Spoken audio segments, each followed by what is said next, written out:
Our beloved coral reefs face serious threats right now, from disease to widespread bleaching driven by increasing ocean temperatures. Scientists warning right now that without urgent intervention, we could lose up to 90% of coral reefs all around the world within our lifetime.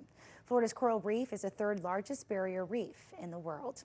It stretches about 350 linear miles from the Dry Tortugas National Park in the Gulf of America around the Keys up to the St. Lucie Inlet in Martin County. It's a story CBS 12's Dani Travis covers year after year, and that's to kick off coral reef research season. It starts in August, and she went back in the ocean with that team of local divers and researchers who are very hopeful that one ecosystem in Palm Beach County could be part of the long-term solution to saving Florida's coral reef tract. To understand how to revive and save our coral reefs, researchers need data on disease movement and coral changes over time. The researchers I went out with last year tell me the northern end of the reef, so here in Palm Beach and Martin counties, are underrepresented in the data. So that's what makes these trips with the dive team at Palm Beach Zoo that much more incredible. And of course, I brought my dive bag here because I'm going to gear up and go in the water with the team to see their research firsthand.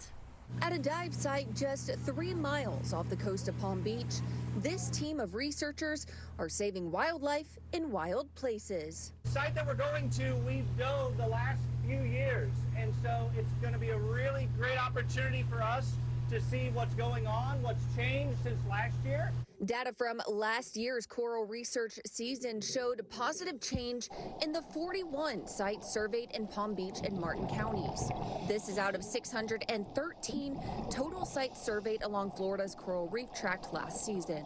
And there was some really good information that came out of it. One was that the corals overall were much healthier than the previous year, and we saw a lot less disease. And we saw a number of species that have been very susceptible to disease in the past, and right now they look excellent. A big factor was deeper and cooler ocean waters in our counties. But the same good news does not go for the data collected at some 560 other reefs south of us. Yeah, the southern reefs, because the water's a lot shallower, the corals get a lot more stressed. And so in past years, we've seen a lot more disease and a lot more corals that simply didn't make it through the season. Hopes were high as we geared up for the first dive of this year's season. Ready to make a splash in the fight for coral conservation. Researchers documented different species of coral. They did this by laying out yellow lines where they were surveying underwater. From there, they measured the coral, conducted health assessments, and noted how water temperature affected these corals over the year. The dive team, myself included, also taking note of vast marine life all around the reef.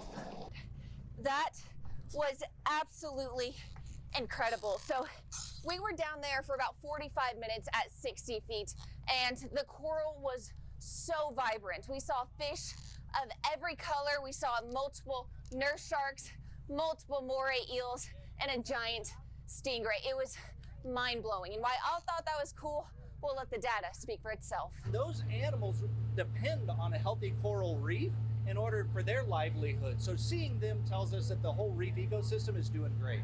So how did data from this first dive compare to last year? I had a researcher explain the data noted in their charts. We identified a lot of corals, but there's not a lot over here, which means that the corals overall were very healthy. This is the bad side. What does the one singular thing mean? It just stands for overgrowth and interaction.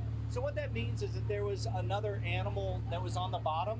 In this case, it was a sponge that was rubbing up against the coral and caused a little bit of problems with the coral. And so we just note that, but otherwise the animal overall was very healthy.